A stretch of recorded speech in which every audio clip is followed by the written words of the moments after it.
Hi, my name is Sophia Wren, and I'm a healer, intuitive, and coach for people who are very sensitive. And lately I've been getting some questions about a recent resource I posted to YouTube, which is to help people to overcome a fear of a witch burning or being a witch. And I want to let you know that this isn't something that is just for people who are Wiccan or who call themselves a witch or practice witchcraft or anything like that. It's actually something a lot of people have left over from a past life. If they're a sensitive person, if they're a spiritual healer, teacher, or just a learner, and it's something that can hold you back from being of service in the world.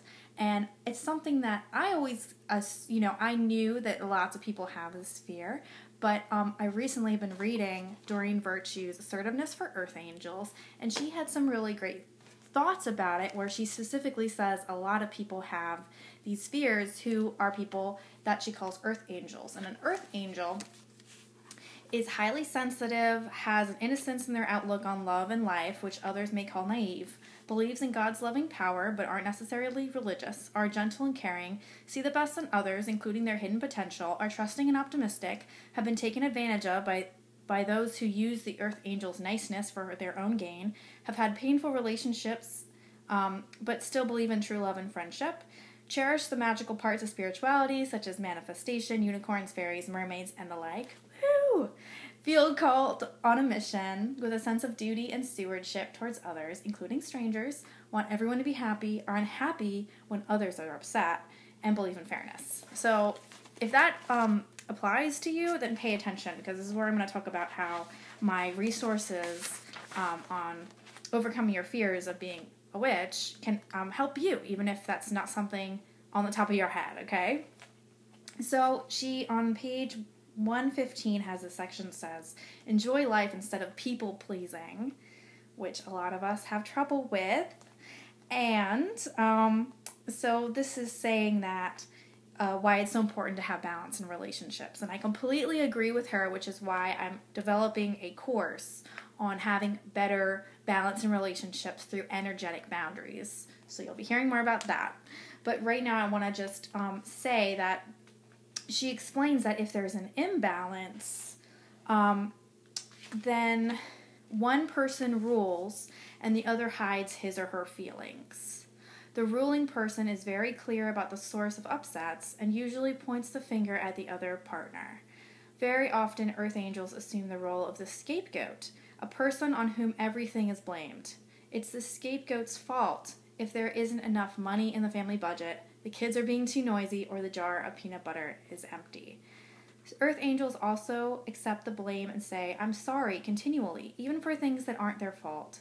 They assume that if someone's angry, it must be something they did. The earth angel cowers before the angry person, giving away personal power and praying that the confrontation will end soon. This dynamic partly stems from past lifetimes. And each lifetime, our personality stays relatively similar. It's a myth that we bounce between being cruel and kind to balance our karma. That just doesn't happen. Kind people stay kind throughout lifetimes, and cruel people, unless they experience spiritual growth, stay cruel. So you probably had previous lifetimes with similar personality traits of kindness, generosity, and a flair for spiritual divination and healing. In those lifetimes, spiritual healers and teachers were persecuted and often killed. During the Inquisition, everyone blamed tragedies upon witches, the generic name given to spiritual healers and teachers, even if they didn't practice witchcraft. Oftentimes, these could be people who understand the use of herbs, or are very in touch with nature, or honored the past, or even were just doing healing work. For that reason, back to Doreen, that was just me. For that reason, you developed a phobia of being blamed, because blame was once a death sentence. You may have even been burned at the stake, stoned to death, or permanently imprisoned because people unfairly pointed to your spiritual gifts as the cause of famines, childhood illnesses, crop failures, and so forth. Deep down, your soul recalls each lifetime's happy and painful lessons. If your body is twitching or flinching, you find yourself exhaling deeply, or you have goosebumps while reading this section, that's a sign that you've suffered in this way. In this lifetime, you've likely twisted yourself in knots to avoid blame. You anticipate everyone's needs with your super sensitive intuition, and then do superhuman work to ensure that everyone's happy, partly to escape the tyranny of being blamed. Your underlying reasoning, which may be unconscious, is I'm safe as long as everyone's happy. So that was Doreen Virtue, and I just wanted to say, obviously, if we're stuck in this mentality of everyone else is happy, we're forgetting about a really important person in the equation, which is ourselves. And we just can't sustain service if we're not getting our needs filled and met.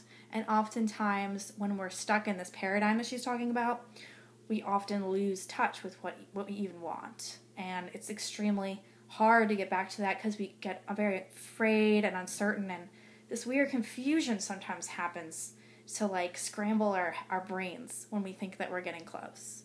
So if any of that is going on for you, I invite you to check out the free videos that I have here on YouTube. They're my most recent videos. So if you go to the video list, it'll say part 1, and there's another one that says part 2, and it says EFT for spiritual, witchy, law of attraction people. So that's you. It's not just for people who are Wiccan or witches, like I said. Like Doreen Virtue says, a lot of people have witch-burning fears because it was just a generic label they gave to lots of people, especially women, just as a way to make somebody a scapegoat and just to blame it on somebody.